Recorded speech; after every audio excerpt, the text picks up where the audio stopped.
Bom dia a todos e todas. Estamos de volta para trabalhar a nossa unidade 4 do nosso módulo Homem, Pensamento, Cultura, abordagens filosóficas e antropológicas.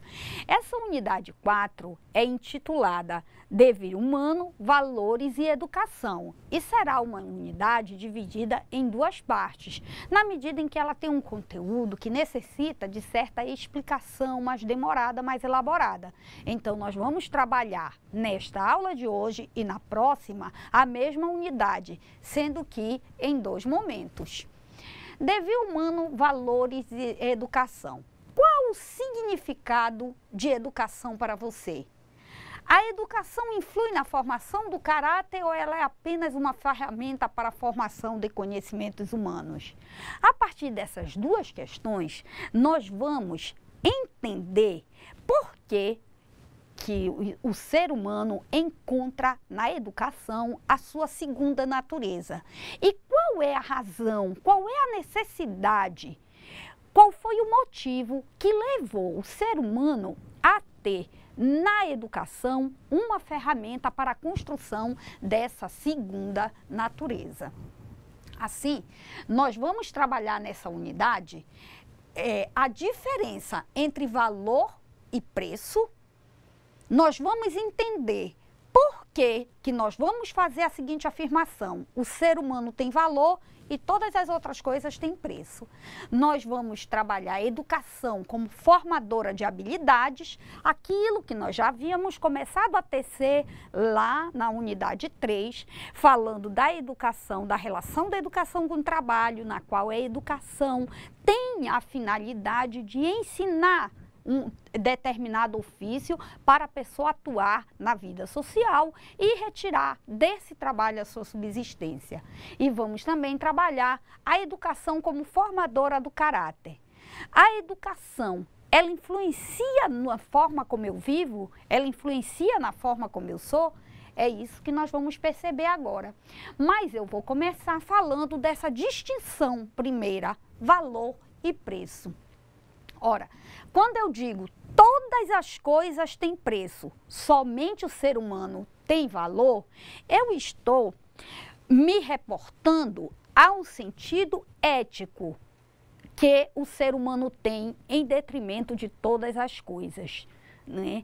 Veja, o ser humano é a única coisa que não pode, é o único valor que não pode ser alienado, ou seja, não pode ser vendido. A gente percebe isso quando a gente está trabalhando, por exemplo, a questão da doação de sangue, da doação de órgão. Por que doação? E por que o doador tem que ser essa pessoa desconhecida? Eu não posso entrar em contato com o doador que vai me doar sangue ou que vai me doar um órgão. Porque doação implica voluntariado e voluntariado implica anonimato. E a gente vê com certo asco, digamos assim, a ideia, por exemplo, de uma pessoa vender sangue. Se ela pode doar o sangue, se refaz, ela tem as condições de saúde físicas e fisiológicas para doar sangue, nós vamos ver com certo asco uma pessoa dizer, eu não vou doar sangue não, eu vou vender. Não é? Então, por que isto? Porque nós vemos na vida humana um valor que não pode ser quantificado como mercadoria. Nós estamos percebendo o ser humano e tudo o que compõe o ser humano como algo que eu valorizo para além do preço. É diferente de eu entrar numa loja e comprar um computador. Aquele computador ficou velho, o que eu faço? Eu compro um outro, boto aquele no lixo. Não é isso? Eu não faço isso com o ser humano. O ser humano, quando ele chega a certa idade, ele é aposentado, ele tem que ter respeitado o seu valor de trabalho no passado, ele tem que ser respeitado por sua história, ele tem que ser respeitado por aquela pessoa que agregou um conhecimento maior que outras, não é? Que tem uma experiência de vida, que tem um exemplo a passar. Tudo isso está na esfera da educação, mas a qual não pode ser quantificada. Portanto, eu estou falando de valores da vida. Ao morrermos, nós não somos simplesmente jogados fora, sepultados. O que acontece? Nós somos velados, tem um cemitério, tem uma, como é que a gente chama? Tem uma oração, não é? É como quem vai casar, está começando a vida. Então, ela tem toda uma celebração. Assim é o momento da morte. Eu não descarto o ser humano como eu descarto qualquer outro objeto na natureza, qualquer coisa na natureza. Não, eu trato o ser humano como um ser que tem valor e que, portanto, eu não posso aquilatar na medida da moeda, na medida do preço. Então, o que você compreende quando lê isso, não é? Nós vamos ter que valor possui significado simbólico. São referências simbólicas pelas quais, olha aqui o que é o valor, né? São referências simbólicas pelas quais você dá ou não importância ou peso às coisas, às pessoas, às ideias, às ações e os acontecimentos. Ora, as pessoas em todos os lugares, elas dão peso às coisas do mesmo modo? Claro que não. Elas são influenciadas por sua cultura, por sua escolaridade, por sua religião. Por exemplo, a Índia é um local onde a vaca é valorizada acima do ser humano. O que é que nós aqui no Ocidente pensamos disso? Como pode um animal, uma vaca, ter mais valor que eu, que sou ser humano? Não é? Então, isso tudo são objetos de reflexão, porque nós vamos perceber que os valores, assim como eles influenciam na cultura por meio da educação, eles também são forjados pela própria educação e pela própria cultura em que se vive. O exemplo está aí, o exemplo da Índia, que não vai valorizar o ser humano do mesmo modo que nós valorizamos aqui no Ocidente. Como é que a gente vai entender valores? Eu vou entender que existem diversos tipos de valores. Existem valores ideais e valores materiais.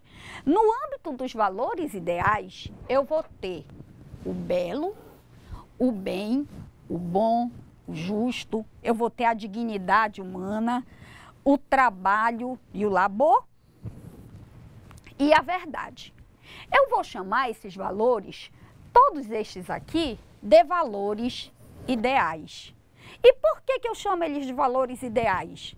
Porque, na verdade, são concepções que cada ser humano vai atribuir independentemente do outro, vai ter para ele. Quando eu digo que algo é belo, é porque aquilo me tocou, aquilo me fez pensar em algo bom, em algo belo.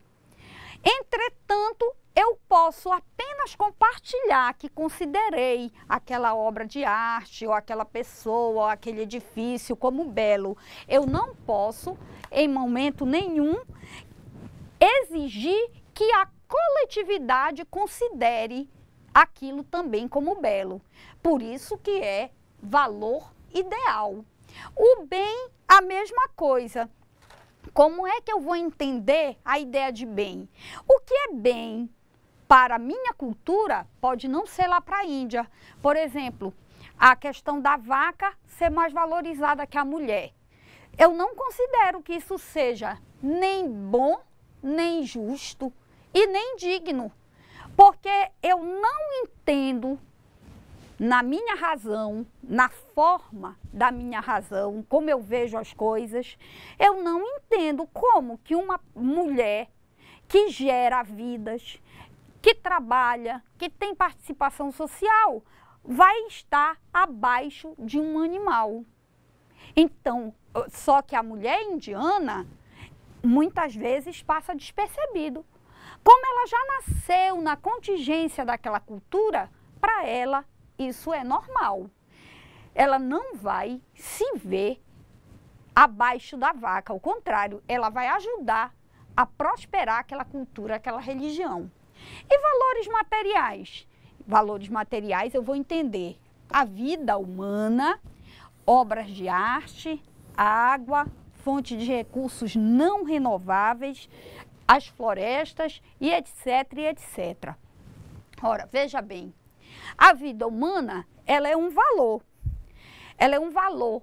Mas de que vida humana eu estou falando? Eu estou falando da vida humana que está estabelecida no mundo e eu reconheço que existe ali um ser vivo, um ser produtivo.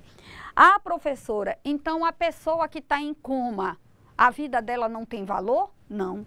Ela deve ser tratada como este ser de dignidade, como este ser de valor, até que a vida dela realmente se extinga.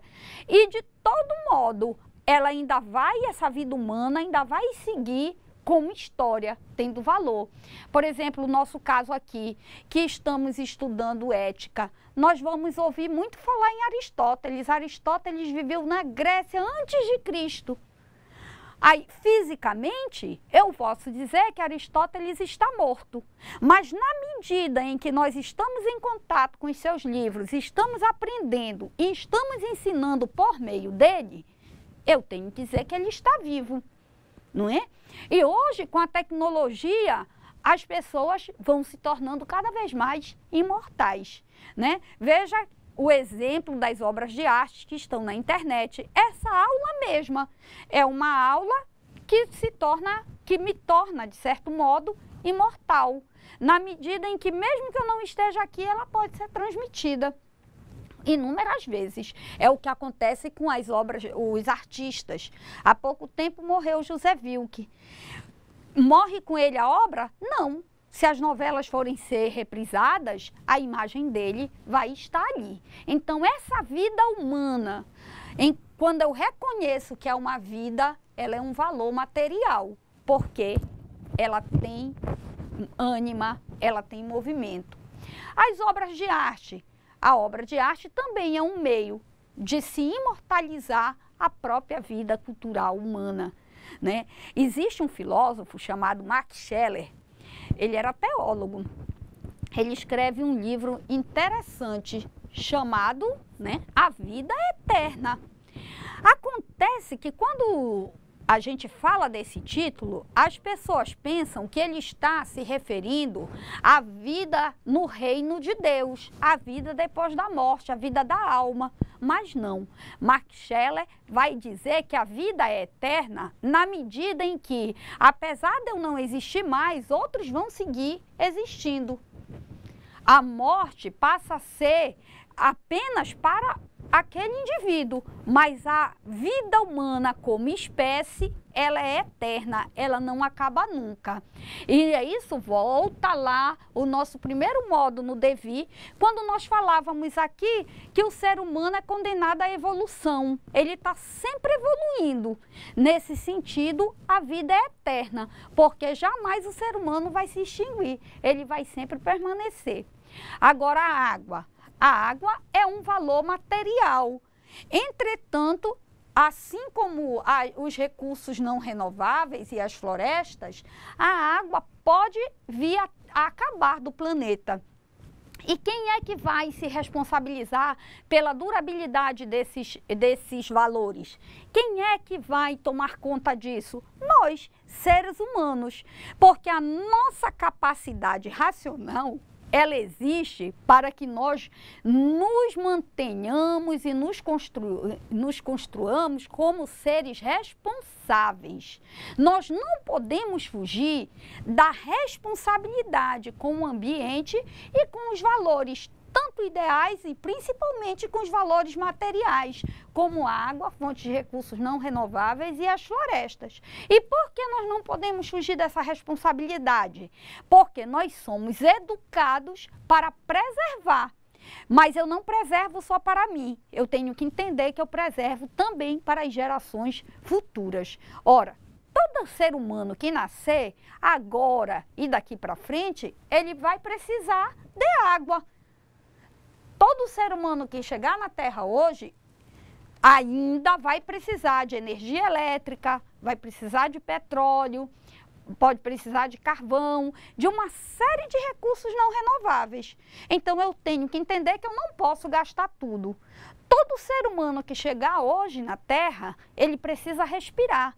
E ele tem direito a respirar um ar mais puro, um ar melhor, ter um ambiente refrescado por florestas. Então, eu não posso, em detrimento do meu desejo, acabar com as florestas. Ao contrário, eu sou responsável exatamente por manter esses bens, né, esses valores materiais constantemente existindo para atender não só a mim, mas as gerações que virão.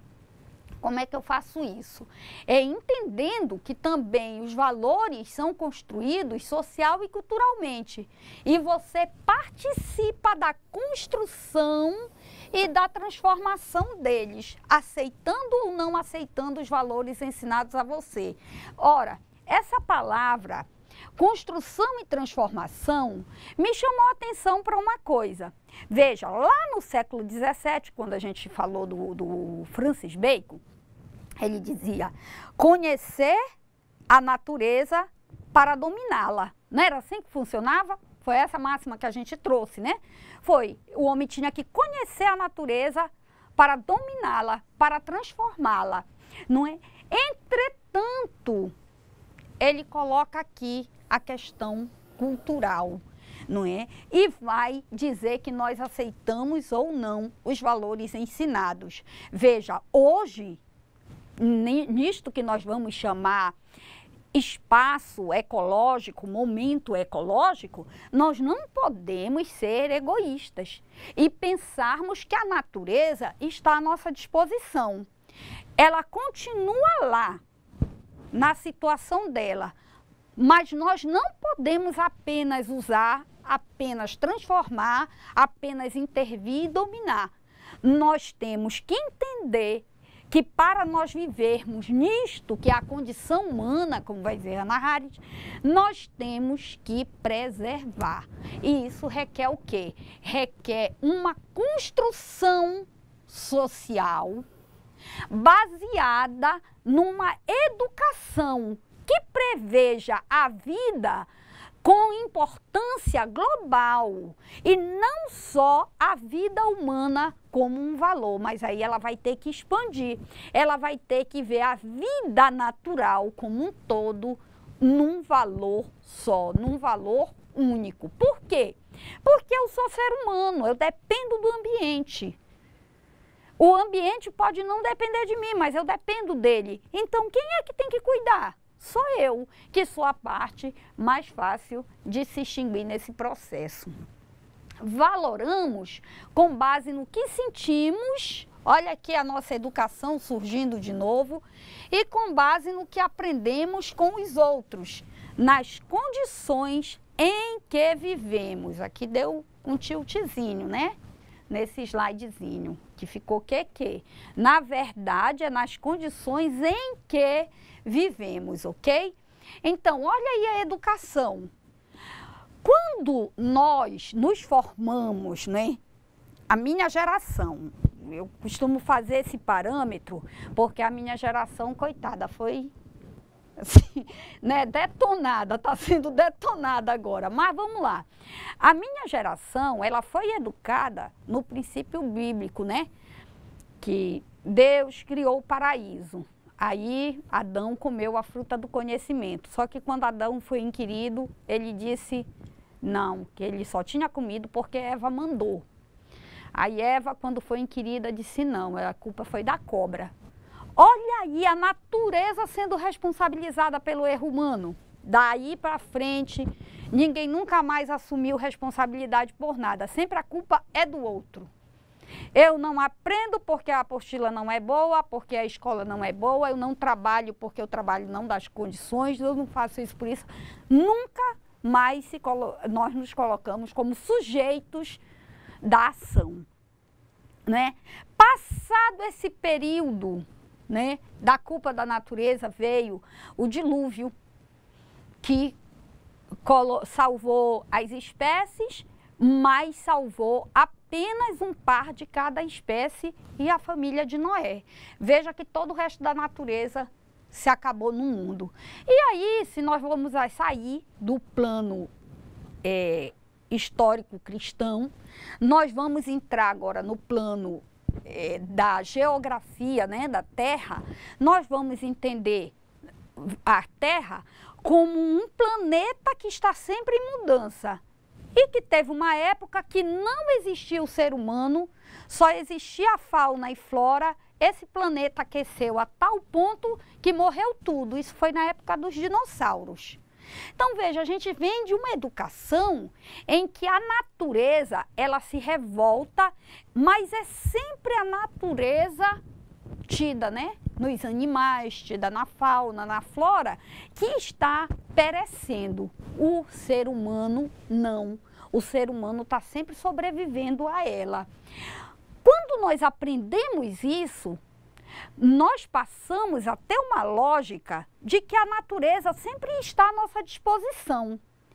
Mas a ciência foi evoluindo a tal ponto que se chegou à conclusão que a Terra, com seus recursos renováveis, ela iria se extinguir. Então se começou a gerar uma nova consciência, que é a consciência dessa, que a gente está falando, dessa responsabilidade pela natureza, pela fauna, pela flora, na medida em que outras pessoas precisam desse planeta, tanto quanto nós, e que nós temos que aprender, olha aqui, a nos responsabilizarmos por esse planeta e não apenas dominarmos e não apenas transformarmos, né? Tanta tecnologia, nós vamos ver o que é que nos espera.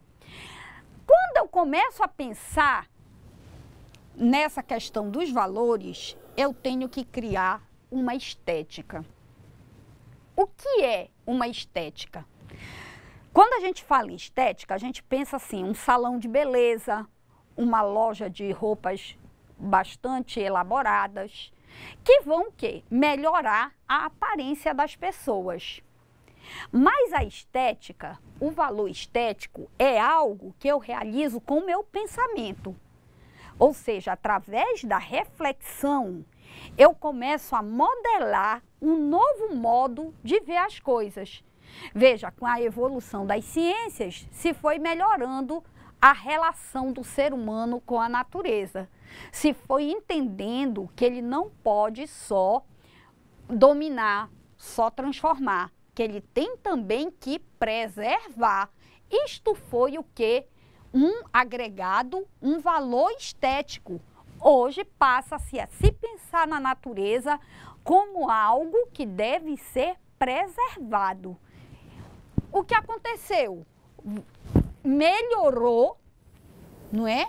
A ideia e a realidade sobre o mundo, né? Então, o que é o valor estético? Consideramos valor estético a forma melhorada como as ideias e realidades sobre o mundo se nos apresentam.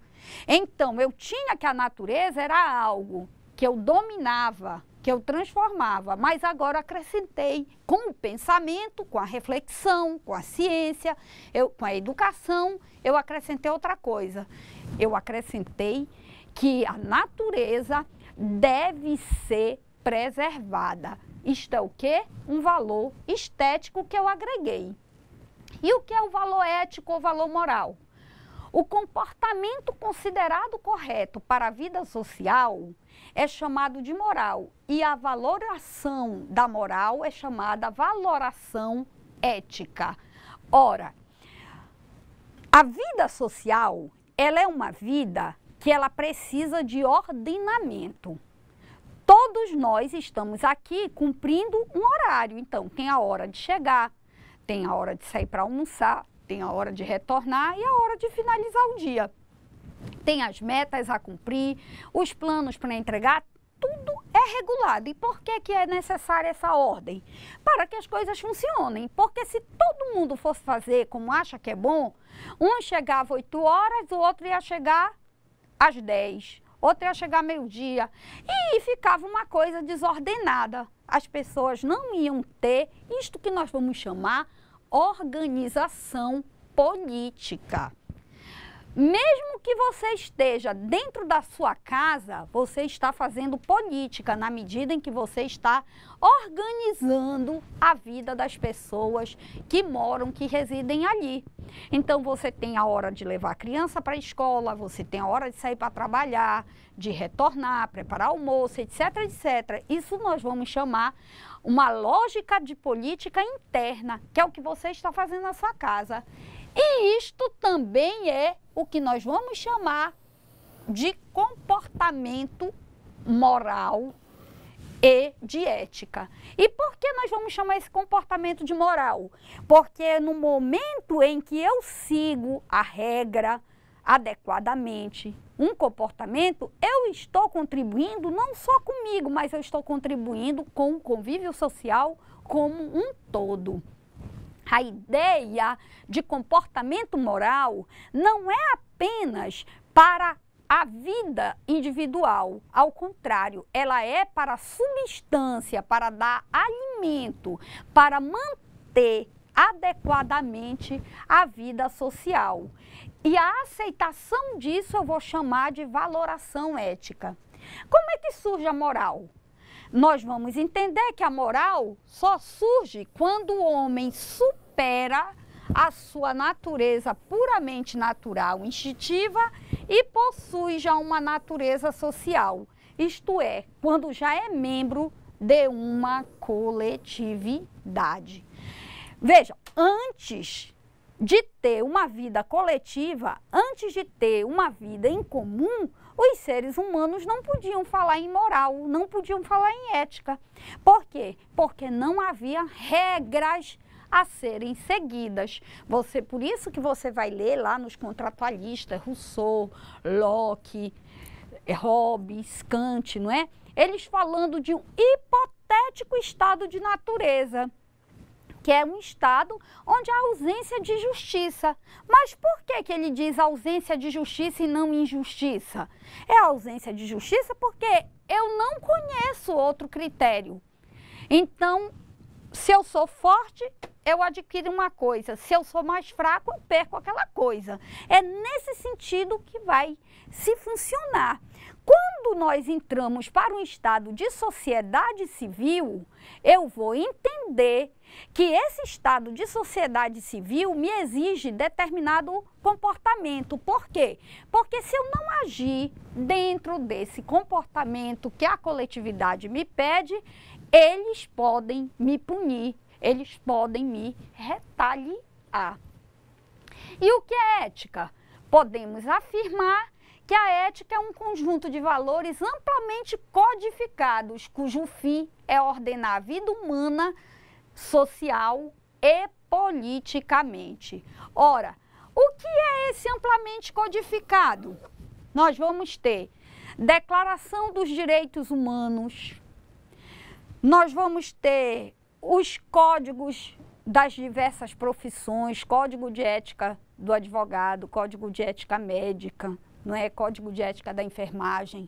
Nós vamos ter Declaração Universal de Bioética e Direitos Humanos, olha aí, englobando a vida do ser humano e do ambiente e no ambiente. Nós vamos ter Declaração de Helsinki. Nós vamos ter vários códigos que vão regular o comportamento humano. Isto é o quê? Isto é uma forma de ver a ética.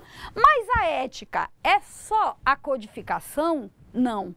A ética é também um processo subjetivo, em que o ser humano, o próprio ser humano, identifica quais os princípios, quais os valores que são importantes para regulamentar, para regular e dirigir a sua vida. tanto política quanto socialmente. Chama-se moral o conjunto de regras e valores sociais que organizam e orientam o comportamento e a ação dos indivíduos nas relações sociais. Ora, a organização da vida social, ela não pode se dar sem um código. Tá aí um código que eu gosto muito de lembrar, é o Código de Trânsito. O trânsito é um exemplo mais cabal da necessidade de organização. Por que eu estou usando o exemplo do trânsito? Porque o trânsito, se você não seguir aquela regra, o que é que acontece? Você perde as vidas, né? Quando não, você perde bens materiais, mas vai ter perda. Então, é para isso que existe a regra, para que a vida seja valorizada ao ponto de eu não precisar meramente seguir um código. Mas o código, ele vem existir para quê? Para organizar e orientar, isso aqui é um R, e orientar a vida e o modo como o ser humano vai viver em sociedade. Ora, se não tivesse o Código de Trânsito, saía um pela direita, outro pela esquerda, aquela bagunça, um entrava no sinal. Por exemplo, hoje, pela manhã, o sinal aqui perto do estúdio do IFRO, ele deu problema. Então, todo mundo estava assim, chegando perto do sinal, parando, olhando devagarzinho quem é que ia seguir, quem é que ia entrar. Por quê? Causa problema, o sinal está falhando. Causa problema porque se a pessoa vem numa velocidade exagerada, ela de certo está correndo risco de provocar ou sofrer um acidente. Então é preciso que as coisas em sociedade também sejam organizadas. Mas quando nós falamos de ética ou moral, nós estamos falando de um plano de organização que é muito maior, que é o plano de organização política. É o plano que diz como as pessoas vivem e como elas devem se relacionar e agir em sociedade, a fim de que a sociedade se torne produtiva e garanta a vida boa de todos os cidadãos e cidadãs. É assim que funciona. Considerando que os valores são ensinados e a ética e a moral aparecem como componentes curriculares nas diretrizes escolares, vamos entender que os valores são ensinados. Mas quais são as bases desses valores? Quais são os valores que eu ensino? Numa resposta breve, podemos dizer que a base do ensino ético e moral é a reflexão. Eu tenho que pensar para mudar. Nós, seres humanos, temos que entender o seguinte: nós nascemos dotados de razão, exatamente para fazermos diferença. Se eu penso, é porque eu quero melhorar ou modificar uma situação que não é tão boa. Várias questões nós já melhoramos nisso. Uma grande evolução aqui para responder, mas para que refletir? Sobre o que refletir? Uma questão muito interessante é a própria evolução dos direitos humanos. Os direitos humanos são todos uma consequência, não é, da reflexão que o ser humano faz sobre a sua própria postura no mundo e diante do mundo. O progresso moral. A história nos apresenta uma sucessão de morais que correspondem às diferentes sociedades que se sucedem no tempo. Mudam os princípios e as normas morais, a concepção daquilo que é e daquilo que é mal. Veja que o Vasque está dizendo aqui que o tempo também opera no sistema de valores. Teve uma das nossas aulas, quando nós falávamos da cultura e da educação, em que nós citamos o exemplo da Carlota Joaquina, que criança foi desposada por Dom João VI. Veja que no tempo, com o tempo, se percebeu que aquela prática não poderia seguir ocorrendo. E aí, hoje, é proibido.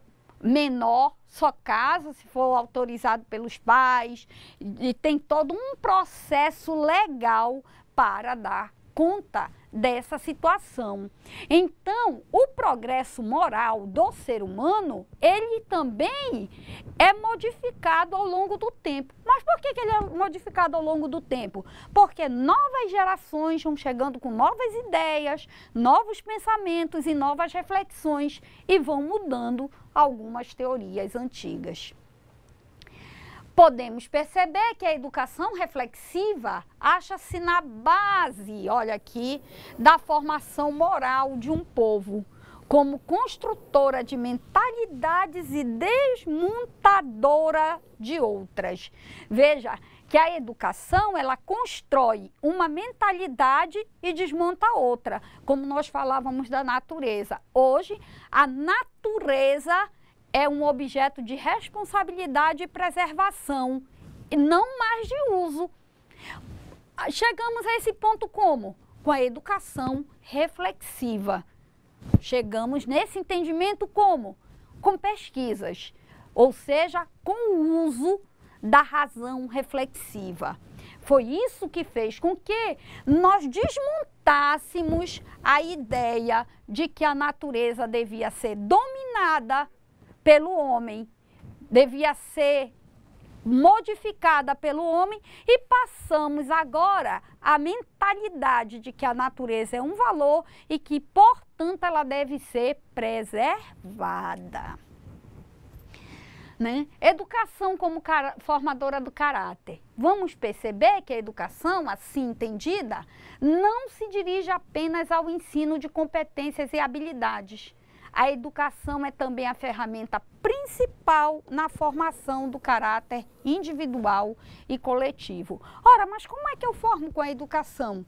Ora, nos exemplos, não é? Eu vejo as pessoas se comportarem, as famílias reagirem, como a criança vive hoje, e isso tudo vai me dando condição de modelar o caráter individual e coletivo.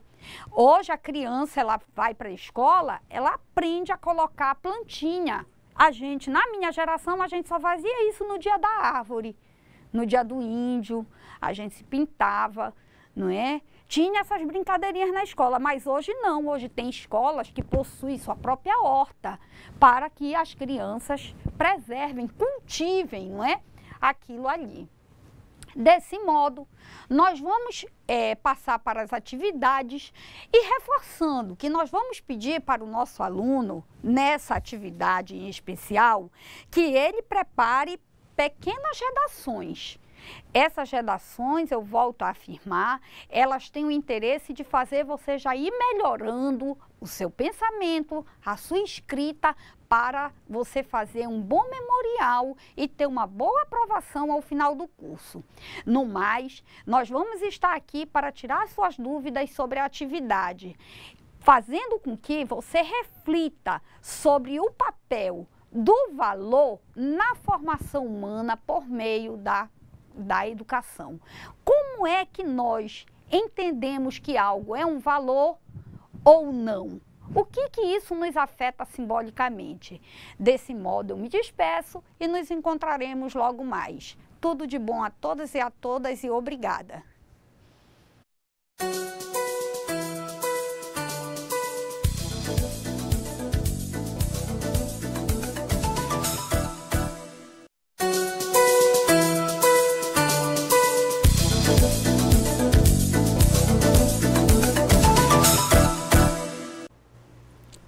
E aí, a aula hoje foi bastante interessante, né?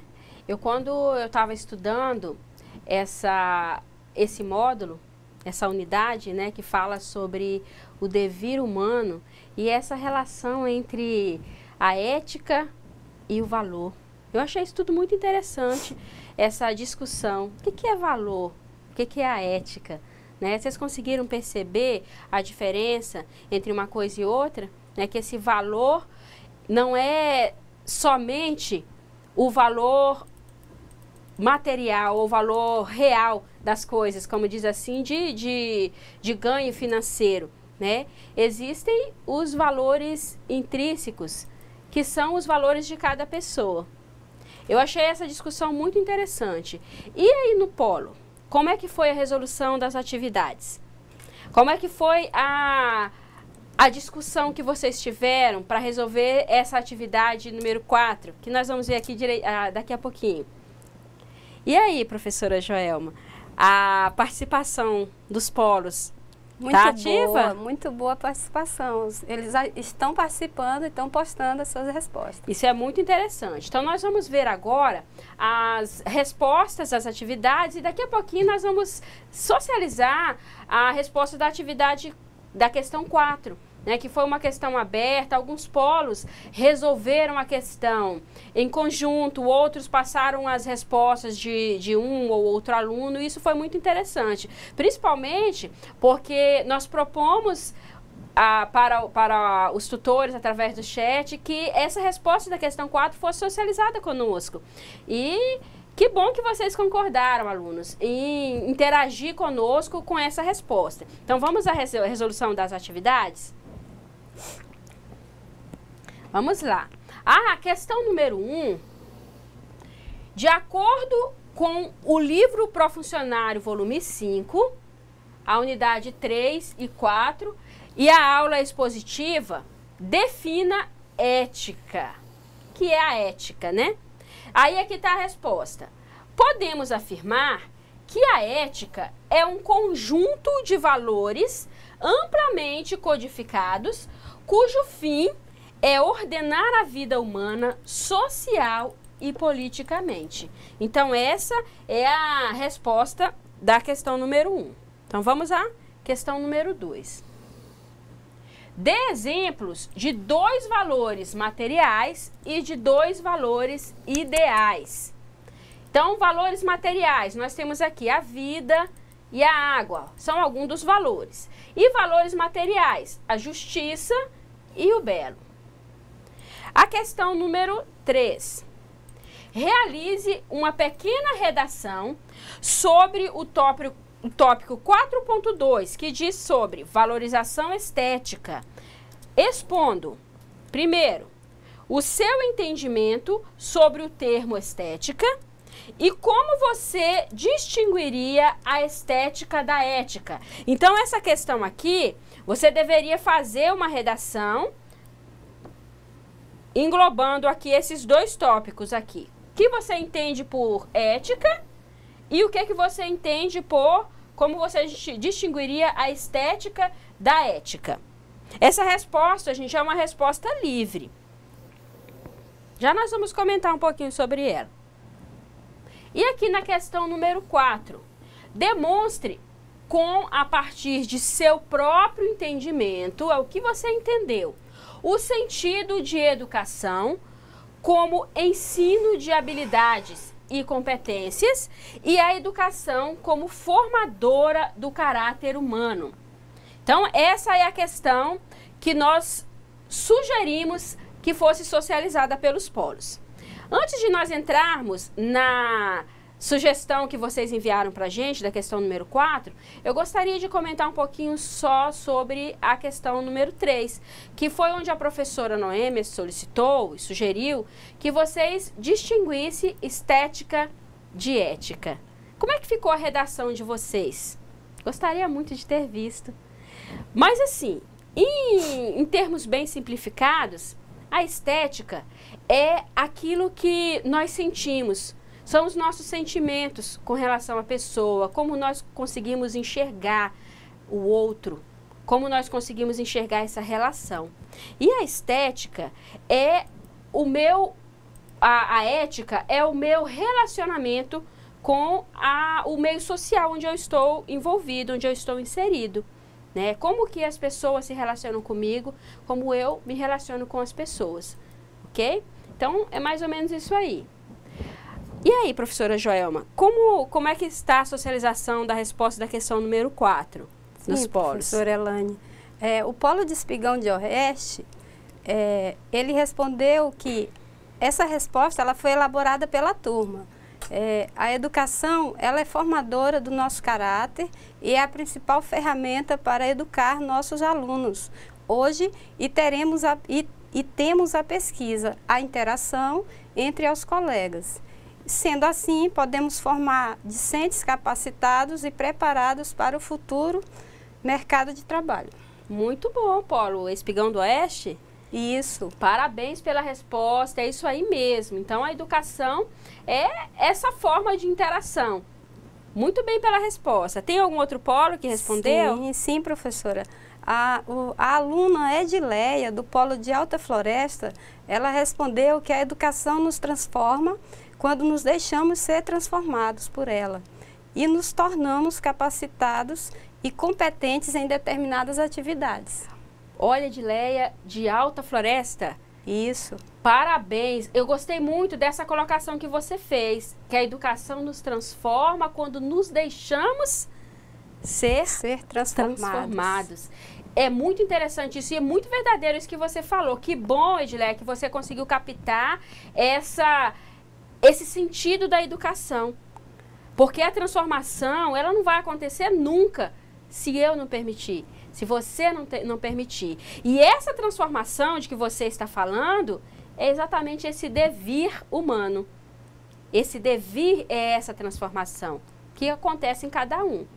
Muito boa essa resposta. Outra resposta do Polo de Alta Floresta foi da aluna Maria Cristina. Ela respondeu que a educação tem um papel essencial em nossa vida, pois é por meio dela que desenvolvemos nosso aprendizado, tanto sistematizado quanto moralmente, pois a mesma é a principal ferramenta da busca pela formação de nossos valores, nos moldando e permitindo que sejamos sujeitos sociais, atuando como cidadãos comprometidos na busca por uma sociedade mais ética e moral. Nossa, muito legal isso aí, olha. Tiro meu chapéu para você, Edileia. É Maria Cristina. Maria Cristina, tiro meu chapéu para você, viu, Maria Cristina? Sua resposta está, assim, muito completa. Fico feliz que você tenha conseguido fazer discernir sobre a educação de uma maneira tão ampla. Parabéns por tua resposta. Temos mais alguma participação? Sim, professora. O Polo de Buritis, creio que essa resposta foi elaborada pela turma. Responderam que ética pode ser definido como um conjunto de valores e comportamentos que, alinhados às normas da sociedade, que julga ser correta diante das relações sociais. Muito boa essa resposta também do Polo de Buritis. É exatamente isso, gente. É essa busca e essa visão que nós precisamos ter com relação à educação, à ética, à moral, à estética. Parabéns, Polo de Buritis, pela resposta que vocês enviaram. Ressaltando também que eles colocaram também que os valores materiais são as obras de arte, e os valores ideais são a dignidade, a moral e a ética. Parabéns, é exatamente isso. É desse jeito que nós vamos construindo a educação. Então, esses valores, o entendimento desses conceitos, eles são de suma importância para que a gente vá construindo o conceito de educação. Não só o conceito que é trazido pela sociedade, mas a visão que cada um tem. Né, aquela visão de criticidade que nós temos falado aqui durante as nossas aulas. Cada um tem que ter essa visão de criticidade, esse olhar crítico. Então, isso é muito importante, o conhecimento desses conceitos para a formação dessa visão crítica diante do conceito de educação. Tem mais alguma participação? Isso, professora. O Polo Porto Velho Centro, os alunos responderam que o ser humano recebe assim que nasce os primeiros ensinamentos no sentido educação e habilidades. A educação formadora e o caráter receberá através da escola e dos exemplos, a eles concedidos no decorrer da vida. E é isso mesmo, o Polo de Porto Velho Centro, né? Vocês estão cobertos de razão. Então, essa formação humana, nós vamos aprender, a gente vai até ver isso na nossa próxima unidade, que nós vamos aprender a ser humano na convivência com outros seres humanos. Então, essa convivência social, não só no seio familiar, como na sociedade, como na escola, ela é de fundamental importância para a formação do nosso caráter, né, do caráter de cada um, do devir de cada um. Temos mais alguma participação? Sim, professora. O Polo de Ouro Preto do Oeste colocou que, sabendo-se que competência é uma condição independente do sujeito que utiliza, as habilidades elas devem ser desenvolvidas na busca de competências. Muito bem, Polo de Ouro Preto do Oeste. É exatamente isso, né? É uma busca constante, é o que a gente sempre tem falado aqui.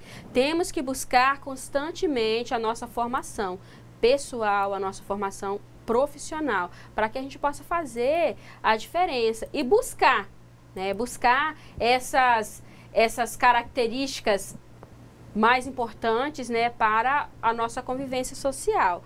Nós temos mais alguma participação? O Polo de Buritis, ele, em relação à estética, colocaram que mudança da aparência no formato físico.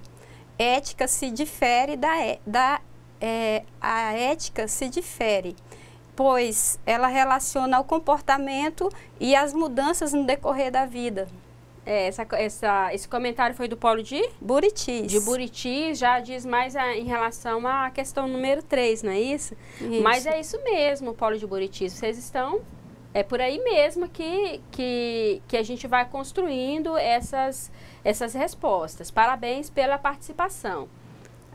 Também no Polo Porto Velho, Zona Norte, ele respondeu que a educação, como o ensino de habilidades e competências, se limita em formar o aluno para o mercado de trabalho, enquanto formadora de caráter, procura formar o ser humano, acima de tudo, para a vida. Exatamente. Muito bom a resposta do Polo de Porto Velho, Zona Norte. Essa formação, não só a formação profissional, mas a formação para a vida. Nós temos mais alguma participação? Polo Porto Velho.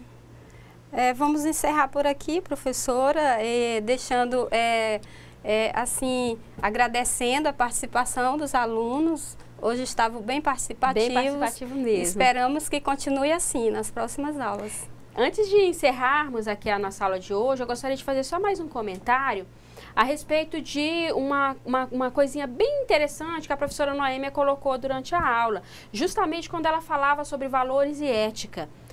É uma questão que nós temos discutido bastante durante as nossas aulas. Quando a gente fala e quando eu tenho falado para vocês da importância de cada um de nós. Eu falo nós porque eu me incluo também nisso.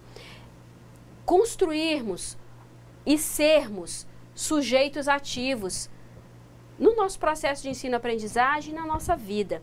A professora Noêmia, quando ela estava passando para vocês sobre os conceitos de valores e éticas, ela falou uma coisa assim que eu achei muito interessante. Se eu pudesse voltar, eu até voltaria. Ela disse assim, que normalmente o ser humano, ele tem o hábito de colocar nos outros a culpa de seus fracassos. E ela ainda disse assim, eu não vou estudar mais porque o livro didático não é bom. Eu não vou trabalhar porque não me oferecem condições de trabalho. Ela deu esse exemplo, vocês se lembram? Eu achei isso muito interessante, porque é muito verdadeiro. Nós temos esse hábito. Isso, infelizmente, é uma característica do ser humano, de colocar no outro a responsabilidade, as suas responsabilidades, aquelas que lhe cabem. E o que eu queria deixar para vocês aqui no finalzinho dessa aula é essa lembrança do que a professora Noêmia falou com a gente. E a lembrança do que eu venho repetindo para vocês cansativamente, né, durante as aulas, de que você precisa ser sujeito ativo no seu processo de ensino-aprendizagem. Né? Nós vimos isso aqui, eu fico feliz pelas respostas dos polos, que foi a aluna Edilene, de Espigão, é isso? Isso. Que falou justamente sobre essa responsabilidade, né? Que eu sou responsável, nós somos responsáveis por nossa formação. Então, essa responsabilidade, ela cabe a cada um de nós, ela cabe a vocês. Eu fico feliz porque vocês estão compreendendo isso. Então, estão tomando posse dessa responsabilidade. E a partir do momento que nós tomamos posse, as coisas começam a mudar. Então, eu creio que as coisas estão mudando. Se eu questionar para você agora, você é o mesmo, você é a mesma de quando iniciou esse curso? Você já consegue perceber o devir em você, enquanto profissional, enquanto técnico de infraestrutura escolar? Já consegue perceber esse devir na tua vida? Então, se você consegue perceber essa mudança, essa transformação que aconteceu em você do primeiro dia do curso até hoje, eu posso dizer assim, sem sombra de dúvidas, valeu a pena, né? Então, pensa nisso. Vou deixar para vocês assim essa reflexão, ok? Foi muito bom a participação da aula de hoje, foi muito boa a interação no chat dos polos, dos tutores, a participação de você, aluno. Então, vamos continuar. Não deixem de verificar o fórum de atividades, o fórum de dúvida. Eu percebi que os tutores, eles têm propostas de atividades nos fóruns. O tutor Eloy, se eu não me engano, de Guajará-Mirim, ele tem proposto bastante atividades nos fóruns e vocês não estão participando. Então, vamos ficar mais atentos a isso, ok? Muito obrigada pela participação e até a nossa próxima aula.